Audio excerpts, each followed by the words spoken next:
오늘 말씀을 보면 사무엘 상과 사무엘 하의 그 시작점을 알리는 좀 내용들이 있는 것을 보게 됩니다. 사무엘 상과 이 사무엘 하가 구분되는 기점이라고 한다 그러면 그 내용상 이 사울이라고 하는 이스라엘의 첫 번째 왕이 이 전사하고 죽는 내용으로 시작합니다.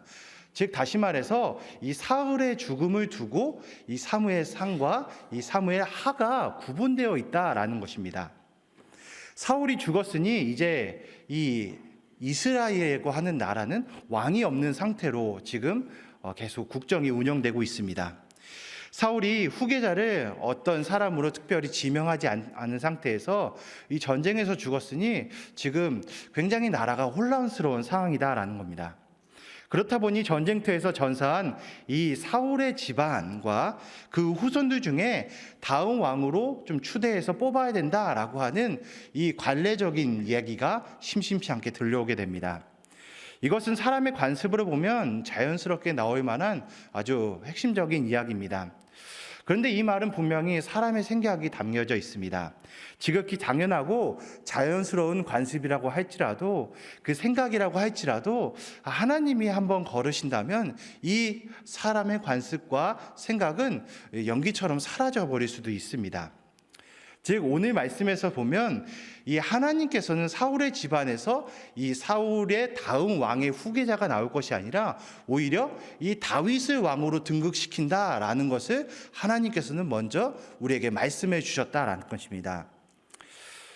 이렇게 사무엘하의 시작은 전쟁터에서 죽은 사울의 이야기와 함께 이 이스라엘이라고 하는 이 한 나라를 두고 두 명의 왕이 등극해버리는 이 굉장한 혼란에 휩싸이는 상황으로 치닫게 된다는 것입니다. 이런 혼란한 상황에서 다음 이스라엘 왕은 누구라고 했죠? 하나님께서는 이 다윗을 지명하여서 다음 왕이 이스라엘의 왕이 다윗이 될 것이다 라고 말하고 있는 것입니다. 하나님은 다윗을 세우신다라는 것입니다. 그것이 오늘 우리가 읽은 이 사무엘하 3장 1절에 이렇게 집약적으로 표현되어 있습니다. 우리 말씀 한번 다시 읽겠습니다. 자, 시작. 사울의 집과 다윗의 집 사이에 전쟁이 오래매 다윗은 점점 강하여 가고 사울의 집은 점점 약하여 가니라. 저는 이 말씀을 읽는 중에 눈에 띄는 한 가지 단어를 좀 보게 됐습니다. 그게 뭐냐면 점점이라고 하는 단어입니다. 이 점점이라고 하는 단어는 사전적 의미로 조금씩 이 더하여지거나 조금씩 이 덜하여진다라고 하는 그 모양을 나타내는 문법적으로는 부사에 해당하는 단어입니다. 이 점점이라는 단어가 재밌는 이유가 뭐냐면 문장의 어떤 형용사나 동사, 명사 같은 것이 더 자세하게 꾸며주는 역할을 하느냐에 따라서 이 내용이 상당히 많이 바뀐다라는 것을 우리가 볼 수 있습니다. 예를 들어 한번 이 문장을 제가 말씀드리면 어떤지 생각해 보시기 바랍니다. 하늘에서 빗줄기가 점점 굵어지다 라고 하면 이 비가 많이 온다는 얘기입니까? 아니면 적게 온다는 얘기입니까? 비가 더 많이 온다라는 얘기입니다. 반대로 하늘에서 빗줄기가 점점 잦아든다라고 말하면 이 점점이라고 하는 단어는 이 비가 점점점 약해진다라고 하는 의미로서 점점이 사용되게 됩니다. 그러니까 이 점점이라고 하는 단어가 이 뒤에 혹은 앞에 어떤 이 단어를 꾸며주느냐에 따라서 이게 좋아질 수도 있고 혹은 나빠질 수도 있고 많아질 수도 있고 덜하여질 수도 있다라는 것을 이 부사인 점점이 꾸며주는 것입니다. 그런 의미에서 보면 이 점점의 사용 용례에 따라서 굉장히 의미가 달라진다라는 겁니다. 그런 이 부사 점점을 오늘 말씀에서는 어떻게 사용하고 있습니까? 다윗이라고 하는 이 사람은 점점 강하여져 가고 사울이라고 하는 이 집안은 점점 약하여지고 간다라는 것을 이 점점이 굉장히 중요하게 꾸며주고 있는 것입니다. 그래서 다윗과 사울의 집에 분명히 하나님의 결정이 무엇인지 이 점점이라는 부사를 통해서 우리가 예측하고 판단할 수 있게 되는 의미로서 사용된다라는 겁니다. 그래서 하나님의 결정이 다윗에게 흘러간다라는 것을 이 점점을 통해서 우리가 깨닫게 된다라는 겁니다. 하나님은 사울에 이어 다윗을 이스라엘의 왕으로 삼으시게 됩니다. 그렇다면 왜 하나님께서는 이 사울의 집안에서 다음 후계자의 왕을 삼지 않고 왜 굳이 다윗을 점찍어서 이 다윗을 이 사울의 왕위를 계승할 사람으로 만들었는가라고 하는 이 질문을 하게 됩니다. 그리고 어떤 이유에서 이 다윗을 점점 더 강하게 했는가라는 그 이유를 우리가 좀 궁금해지게 되는 것입니다. 그 이유를 살펴보면 먼저 첫 번째로는요, 하나님은 취하는 자가 아닌 이 받는 자를 원하신다라는 것을 이 다윗을 다음 왕으로 세우는 이유로 하나님은 말씀하고 계십니다. 다윗은 왕권을 취하고자 욕심냈던 인물이라고 할 수 없습니다. 오히려 하나님의 뜻에 따라서 이 자신은 그의 받는 자의 입장이다라는 것입니다. 다윗이 취하는 자가 아닌 받는 자라는 사실을 알리는 사건이 이 사무엘하 1장에서 등장하는 것을 우리가 보게 됩니다. 다윗에게 한 아말렉 청년이 찾아오는 사건을 통해서 다윗이 이 왕권을 취하는 자가 아니었고 오히려 하나님께로부터 받는 사람이었다라는 것입니다. 다윗이 아말렉 족속을 치고 다시 시글락으로 돌아온 상태에서 3일째 되던 날 사울의 진영에서 한 청년이 자신을 찾아오게 됩니다. 그 청년은 이 전쟁에 대한 소식을 가지고 온 청년이었습니다. 그런데 그 청년의 겉모습만 봐더라도 이 전쟁이 어떻게 됐는지 확연하게 볼 수 있었습니다. 그 청년은 남루했고 흙에 온통 먼지에 뒤집어 쓴 채로 이 다윗에게 다가온 것이었습니다. 이 모습만 보더라도 이스라엘이 패배했다, 사울이 졌다라고 하는 것을 분명히 볼 수 있는 그러한 외모적인 모습이었습니다. 그 청년은 다윗에게 엎드려 이스라엘의 패배를 알리었고 이 사울과 요나단이 그 전쟁에서 패했다라는 소식을 전했습니다. 그리고 다윗은 그 소식을 전하는 청년에게 이렇게 묻습니다.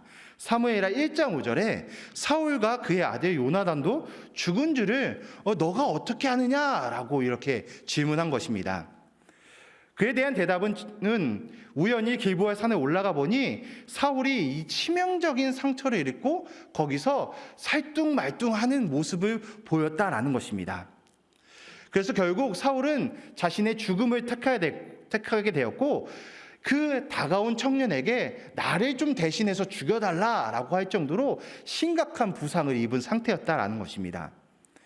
그래서 그 청년은 그 사울의 왕의 요청에 응했고 청년은 그 사울 왕이 죽었다라는 그러한 의미로서 사울 왕이 갖고 있던 왕관과 팔찌를 이 뭔가 전리품처럼 가지고 지금 다윗왕 앞에 서게 된 것입니다.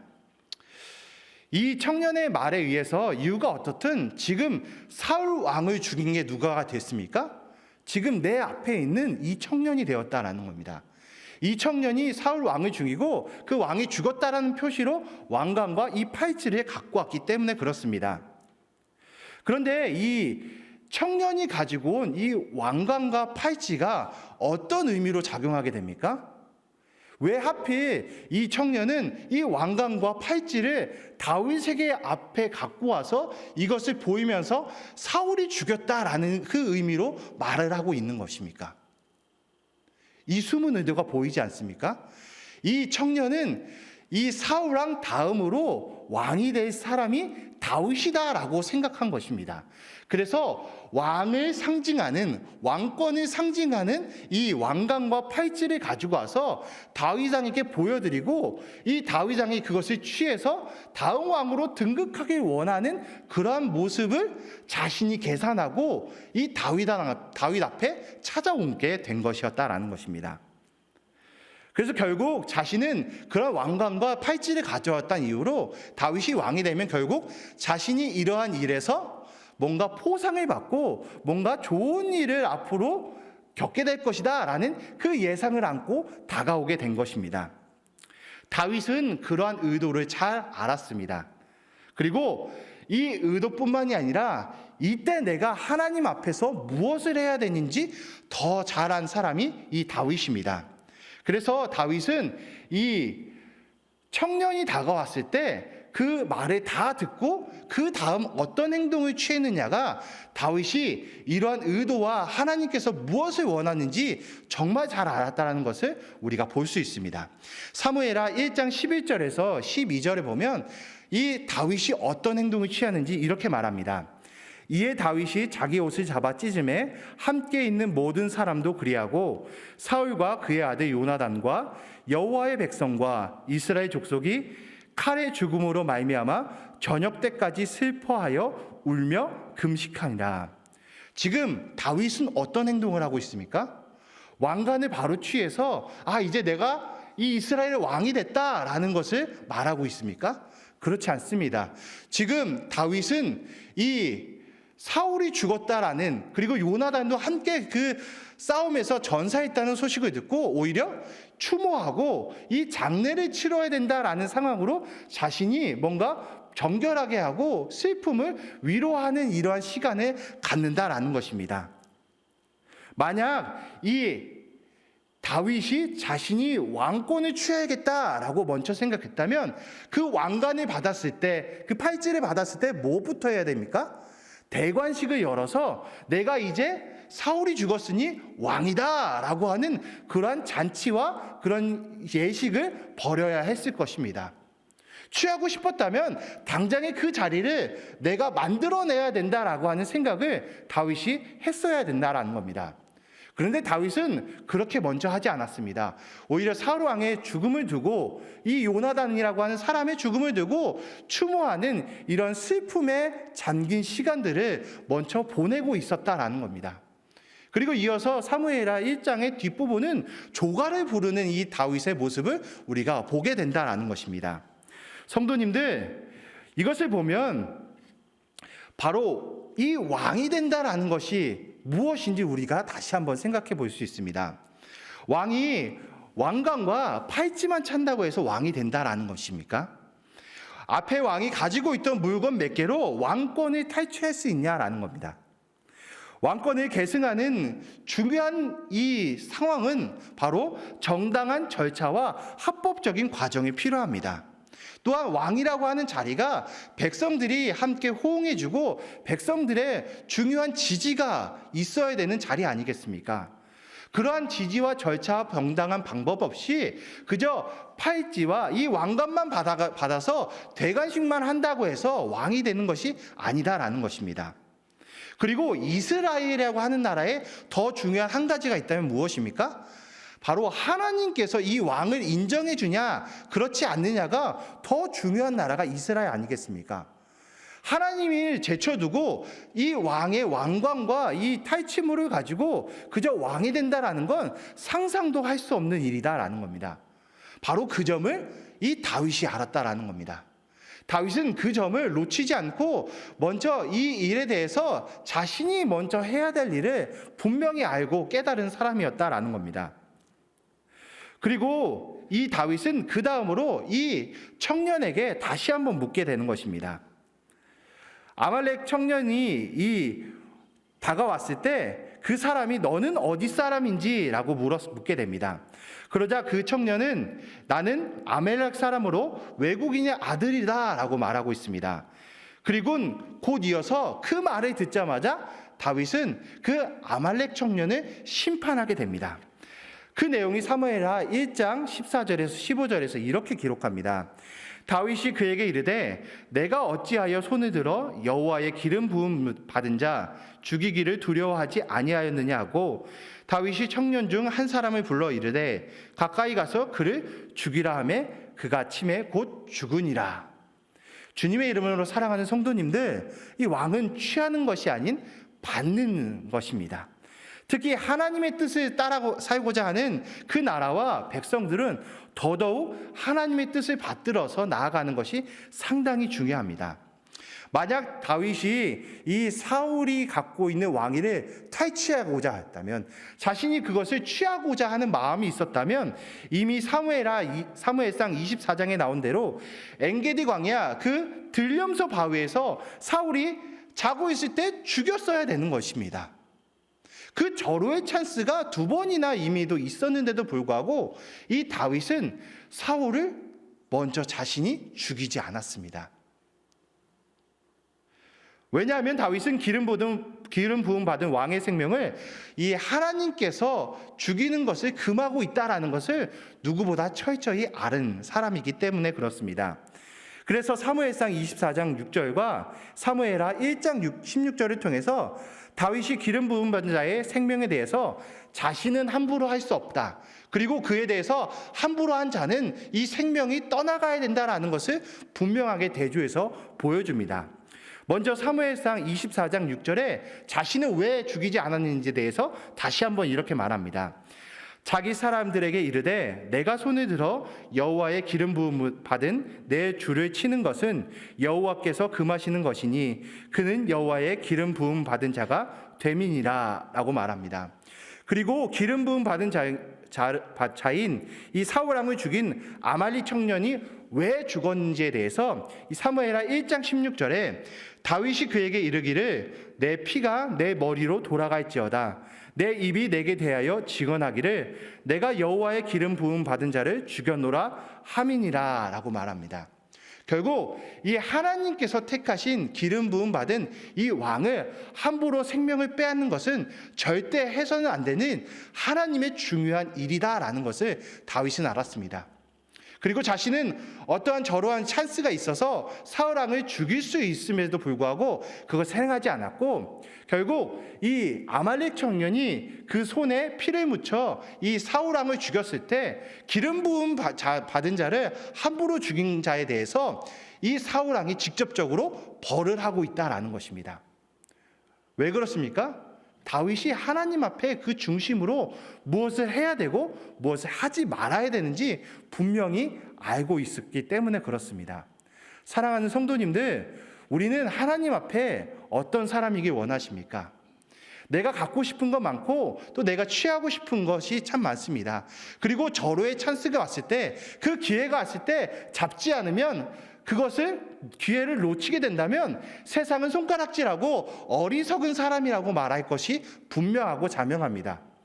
그럼에도 불구하고 하나님께서 하지 말아야 될 것에 이 금하고 있는 것에 대해서 분명한 기준을 세우고 그것을 아는 사람이라면 그 기회가 바로 내 앞에 왔다 할지라도 하나님의 그 뜻에 있는 그것을 지키길 원하는 사람은 그 기회를 하나님 앞에서 놓아버린다라는 겁니다. 분명히 지켜야 될 그 선에 대해서는 반드시 그것을 지켜나간다라는 것입니다. 이것이 우리가 아는 다윗의 모습입니다. 하나님께서 중요하게 생각하는 그 다윗이 왜 그런지에 대해서 분명하게 설명해 주고 있는 이유다라는 겁니다. 사랑하는 성도님들, 우리는 세상에 참 갖고 싶은 게 많습니다. 또 취할 수 있는 것들은 반드시 취하라고 세상은 말하고 있습니다. 그럼에도 불구하고 우리가 하나님 앞에 그것이 아니다라고 하면 우리는 그 기회가 오더라도 그것을 놓으시기 바랍니다. 그리고 하나님은 하나님의 때에 하나님의 방법으로 그것을 우리에게 받을 수 있게끔 주신다라는 겁니다. 다윗은 그 적절한 때를 알았고 그 때에 사울에 이어서 그 이스라엘의 왕위를 받게 되는 것을 이어서 보게 된다라는 겁니다. 그러한 때 다윗이 반드시 하나님의 성공을 이루는 것을 우리가 보게 되는 것을 보면 우리는 하나님의 때에 하나님의 방법을 반드시 지킬 필요가 있다라는 것을 오늘 다윗을 통해서 보게 된다라는 겁니다. 성도님들, 취하고 싶은 것이 있으십니까? 그럴 때 그 유혹을 이기시고 하나님이 중요하게 이때 받아야 된다라고 하실 때 받으시는 그 은혜가 있기를 주님의 이름으로 축원합니다. 그리고 이어서 하나님께서는 다윗을 점점 강하게 하신 이유 두 번째가 하나님의 주권을 인정한 모습에서 하나님께서는 다윗을 점점 강하게 하십니다.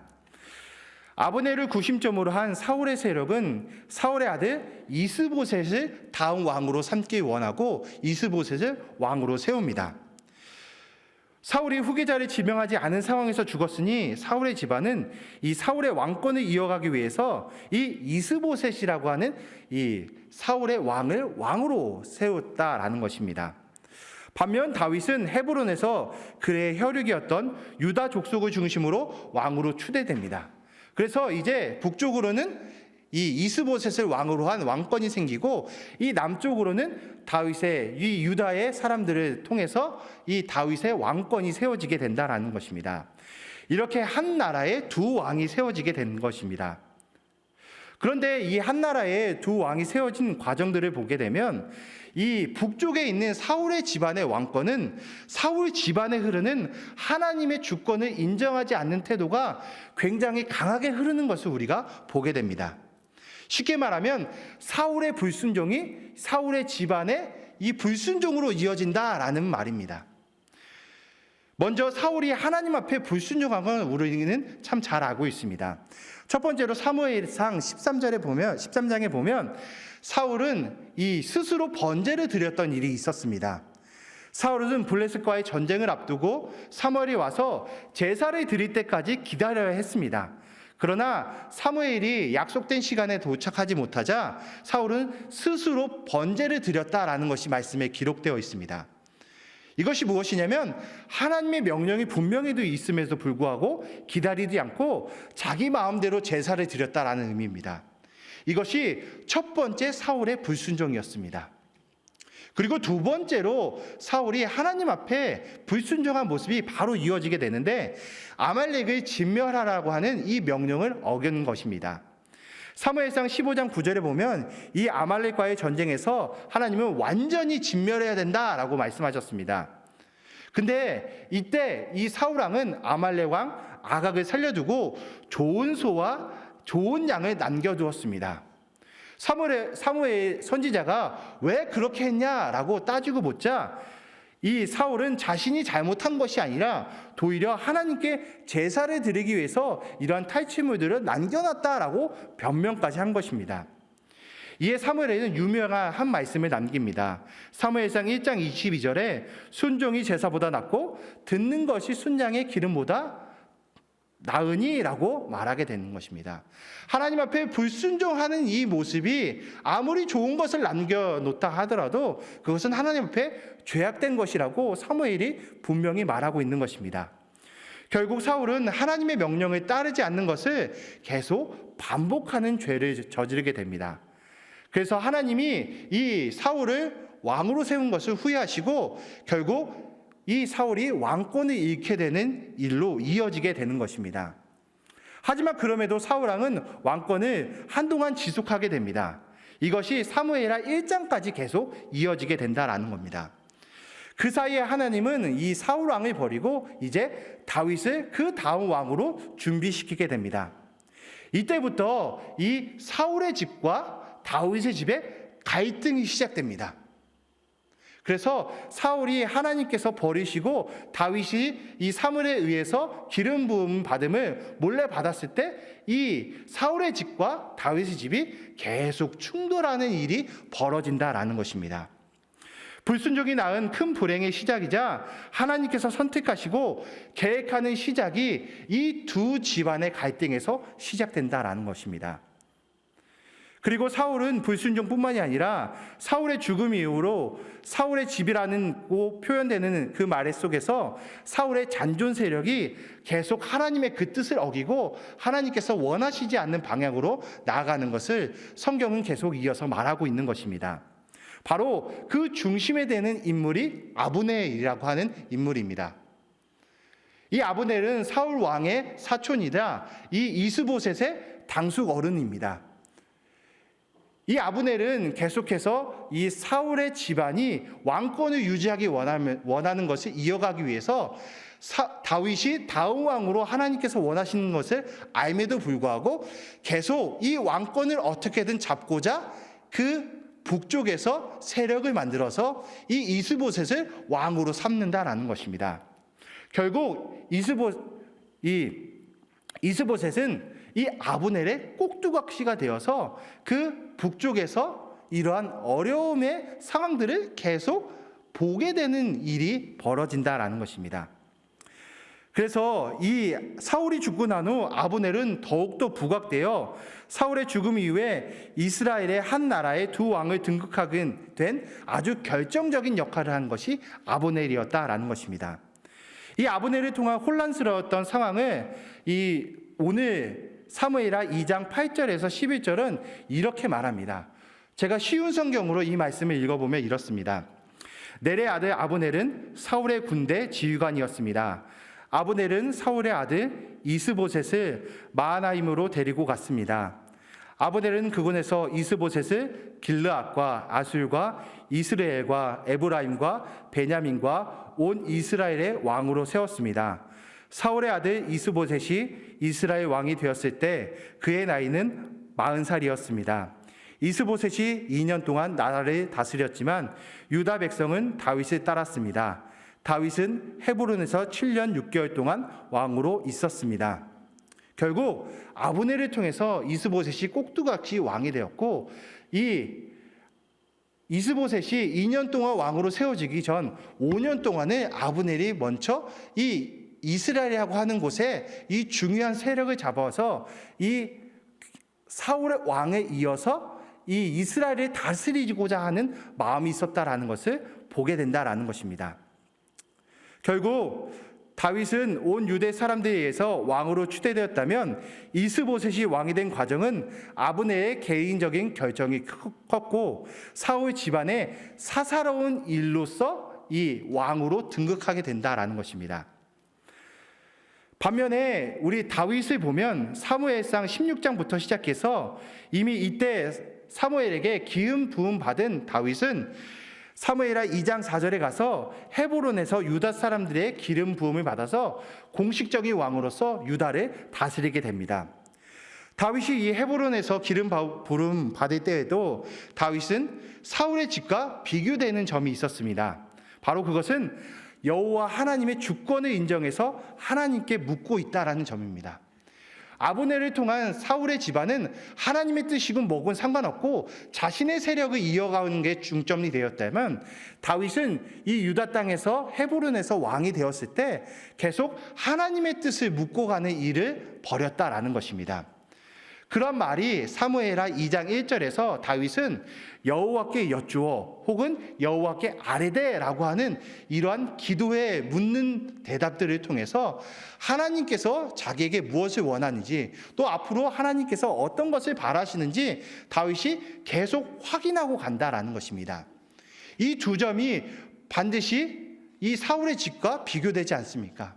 하나님께 묻지 않는 사울의 집안과 하나님께 계속 물어가는 다윗의 이 상황들을 보면 바로 하나님께서는 어떤 사람을 들어 쓰시는지를 분명하게 말씀해 주고 있다라는 점입니다.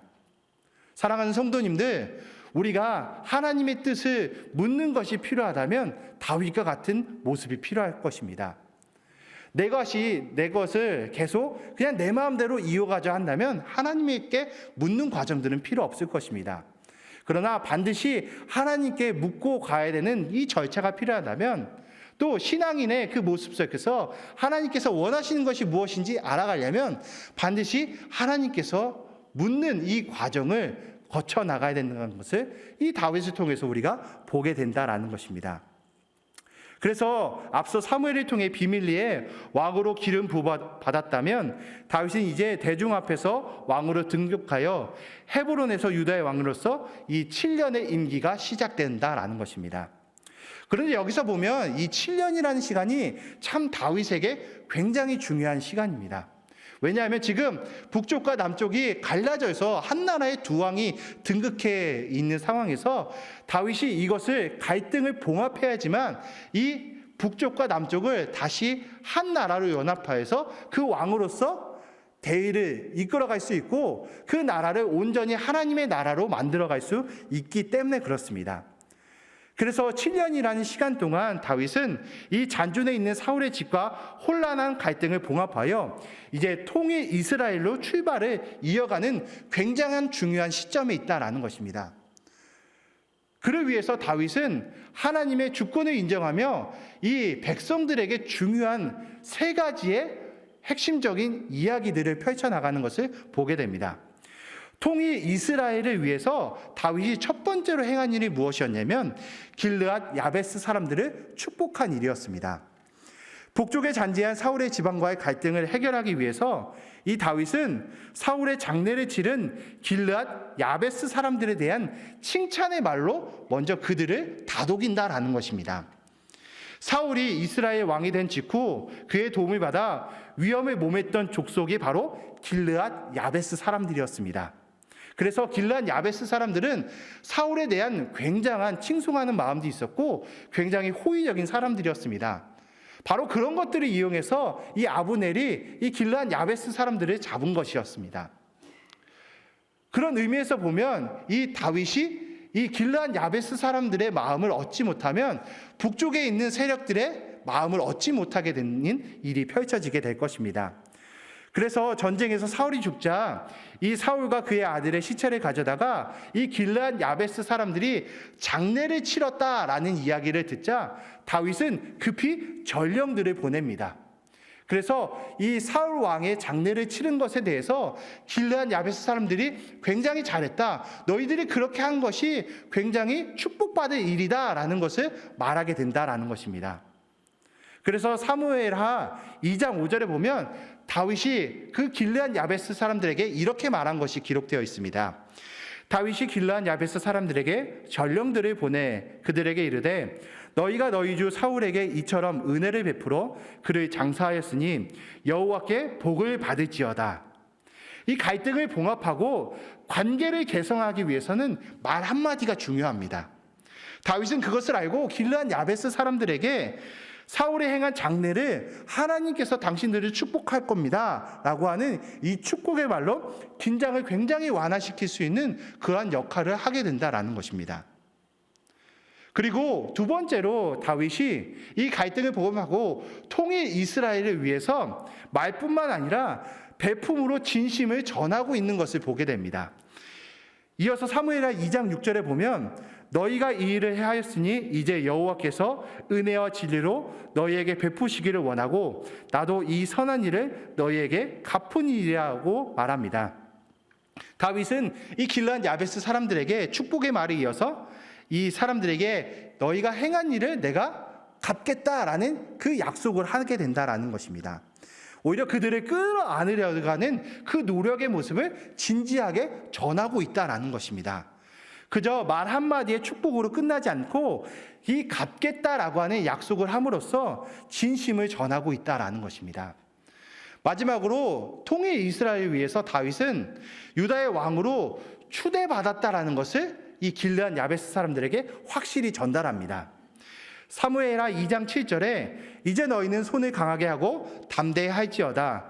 너희 주 사울이 죽었고 또 유다 족속이 내게 기름을 부어 그들의 왕으로 삼았음이라 하니라. 다윗은 축복의 말과 진심을 전함으로 이어서 자신의 위치가 지금 어떻게 되는지 또한 같이 알립니다. 지금 남쪽에서 헤브론에서는 누가 왕입니까? 내가 왕이다. 다윗 자신이 왕이다라는 것을 공식적으로 말하고 있다라는 것입니다. 왜냐하면 지금 북쪽은 사울의 잔존 세력이 계속 통치하고 있다면 지금 남쪽은 어떤 상황인지를 공식적으로 알릴 필요가 있다라는 것입니다. 그럼으로써 길르앗 야베스 사람들이 지금 남쪽에는 다윗의 세력이 지금 계속 번창하고 있구나. 다윗의 세력이 지금 계속 유지하고 있구나라는 것을 알므로써 앞으로 그들이 외교적으로나 또 앞으로 남쪽에 대해서 어떻게 행해야 될지 미리 생각할 것을 알려주게 된다라는 것입니다. 그렇지 않으면 이 지금 한 나라에서 두 왕이 등극하여서 갈등에 있는 상황에서 그들이 어떤 노선을 취해야 될지 미리 알려주는 이런 중요한 메시지가 되기 때문에 그렇습니다. 그리고 또한 다윗은 위치와 상황을 알림으로써 북쪽으로 해서 앞으로 어떻게 해야 될지 말하게 되는데 그 의미가 바로 사울은 죽었으니 여호와의 은혜가 계속 지속될 때 그것은 유다의 왕으로 등극한 나 다윗을 통해서 이 은혜가 흘러갈 것을 이 길르앗 야베스 사람들에게 암시하고 있다라는 것입니다. 다윗이 이렇게 통일 이스라엘 위한 여러 가지 노력들과 그가 하나님 앞에서 주권을 인정하고 나아가는 왕의 모습을 분명히 보여줍니다. 이로써 다윗은 이 사울의 집과 분명 다르게 하나님의 나라와 그의 백성들을 이끌 지도자로서 앞으로 한 걸음 한 걸음 나아가고 있는 이 점진적인 모습을 우리가 보게 된다라는 것입니다. 그렇게 이 다윗의 모습을 잘 우리가 캐치한다면 이 다윗이 왜 점점 강하여져 가는지 분명하게 그 이유를 알 수 있습니다. 바로 하나님의 주권을 인정한 모습. 하나님께서 나의 통치자다. 나는 이스라엘을 다스리지만 나를 다스리실 분은 하나님이다라는 것을 분명하게 인식하는 그의 태도가 있었다라는 것입니다. 이제 다윗은 하나님의 뜻하심에 취함이 아닌 이 받음의 상황, 그리고 하나님의 주권을 인정하는 태도의 바탕 아래 사울의 집안과 실질적으로 부딪히는 전쟁으로 치닫는 모습이 사무엘하에 기록되어 있습니다. 이것은 기브온 전쟁인데 이스보셋을 이스라엘 왕으로 삼은 아브넬과 이스보셋의 군사들이 이끌고 기브론 목가로 오게 됩니다. 반대편에서는 다윗과 요압 장군과 군사들이 나와서 이제 실질적인 전쟁의 대치 모습이 펼쳐지게 된다라는 것입니다. 아브넬은 실권을 장악하려는 그 야망을 가지고 나아갑니다. 이 아브넬의 야망은 성경 곳곳에서 드러났는데 사무엘하 3장 6절에서 7절이 아브넬이 사울의 집에서 점점 권세를 잡았다라는 점과 또 아브넬이 이 사울의 첩과 통관했다라고 하는 표현은 아브넬이 얼마나 이 야심이 많고 또 하나님 앞에 죄를 많이 저지르고 있는 사람인지를 정말 분명하게 보여주는 이 극악무도한 사람이라는 것을 우리가 보게 됩니다. 근데 아브넬이 참 또한 야비한 사람인 게 뭐냐면 이 아브넬은 전쟁에 있어서 전면전을 피하고자 합니다. 그런 전면전을 해봤자 자신이 뭔가 질 것 같다라는 생각을 했는지 그래서 군사 몇 명만 뽑아서 싸움을 하자라는 식으로 이 전면전을 피하는 모습을 보이게 됩니다. 이에 각 진영에서 나온 12명의 대표가 벌이는 이 전투가 먼저 시작되었습니다. 그 싸움이 얼마나 치열했는지 헬갓 핫수림이라고 하는 말로 불려지는데 이 헬갓 핫수림은 번역하면 날카로운 칼의 밭이다 라고 할 정도로 치열한 이 칼의 전투가 벌어져서 많은 인명이 그 전투 속에서 기브온 목가에서 죽었다라는 것을 상징적으로 보여주고 있는 것입니다. 그런데 헬갓 핫수림의 이 전투에서 이 승부는 무승부로 끝나게 됩니다. 그래서 양측이 이어서 전면전을 펼치게 되겠는데 이 전면전에 아브넬과 그 군사는 다윗의 군사들에게 패하여 도주하게 되는 이 일로 시작하게 됩니다. 이후 싸움의 양상이 계속되어다가 이 기브온 전쟁으로 인해 다윗의 신복 19명과 요압의 동생 아사엘이 죽게 되는 일이 벌어집니다. 또 반대편 진영에서 아브넬의 군사는 360명이 죽는 이러한 처참한 일이 이 전면전으로 펼쳐지게 됩니다. 성도님들, 저는 이 사울의 집을 보면서 죄의 사슬이 계속 이어져 가는 게 얼마나 끔찍한 것인지 생각해 보게 되었습니다. 사울의 집안은 점점 약하여 가니라라고 말하는 것이 결국 죄의 흐름이 사울로부터 시작돼서 계속 아브넬, 이스보셋을 통해서 이어지고 있는 이러한 굉장한 무서운 일이 이루어지게 된다라는 것을 보게 된다라는 것입니다. 결국 죄의 흐름이 사울의 집을 오염시켰고 결국 이 오염으로 인해서 사울이 계속 그 다음 집안의 사람들이 계속 악한 행동을 하게 되는 것을 보게 되었기 때문입니다. 먼저는 하나님께서 사울이 그런 악한 행동을 했을 때 하나님께서 사울을 향하여 이렇게 말씀하신 게 있습니다. 사무엘상 16장 14절입니다. 여호와의 영이 사울에게서 떠나고 여호와께서 부리시는 악령이 그를 번뇌하게 한지라. 사울로 시작된 죄악의 흐름이 아브넬과 이스보셋을 통하여 계속 이어지게 되는 것을 보면 이 사울이 이 시작된 이 죄의 모습이 결국 이 아브넬을 통해서 이스보셋을 통해서 계속 이어지게 된다라는 것입니다. 아브넬은 하나님의 뜻이 아니라 이 나라의 왕권이 사울의 집이 아니라 다윗에게 흘러간 것을 이미 알고 있었음에도 불구하고 자기가 계속 왕권을 취하고자 하는 사울의 집안이 이 일을 해나가야 한다는 욕심을 부렸기 때문에 그렇습니다. 그리고 이스보셋은 그 당숙 어른이 그러한 일을 했을 때 그것을 끊어내지 못하는 이 악의 모습이 이 이스보셋에서도 있다라는 것을 오늘 말씀에서 보게 됩니다. 아브넬이 이 계속 이런 악행을 하는 것에 이스보셋도 마음에 들지 않았지만 결국 이스보셋도 여기에 동조할 수밖에 없고 거기에 한마디도 하지 못하는 것을 오늘 사무엘하 3장 9절에서 11절이 이렇게 말합니다. 여호와께서 다윗에게 맹세하신 대로 내가 이루게 하지 아니하면 하나님이 아브넬에게 벌 위에 벌을 내리심이 마땅하니라. 그 맹세는 곧 이 나라를 사울의 집에서 다윗에게 옮겨서 그의 왕위를 단에서 브엘세바까지 이스라엘과 유다를 세우리라 하신 것이라 하며 이스보셋이 아브넬을 두려워하여 감히 한마디도 대답하지 못하니라. 결국 아브넬이 죄악을 짓고 있는 것을 알고 있었음에도 불구하고 이스보셋은 그 안에서 이 아브넬이 두려워 한마디도 못하는 이러한 불상사가 벌어지게 된 것입니다. 주님의 이름으로 사랑하는 성도님들, 오늘 제가 말씀의 제목을 인생의 크레센도라고 정했습니다. 이 크레센도는 음악 용어로 색이나 음량이 점진적으로 증가하는 것을 뜻하는 용어입니다.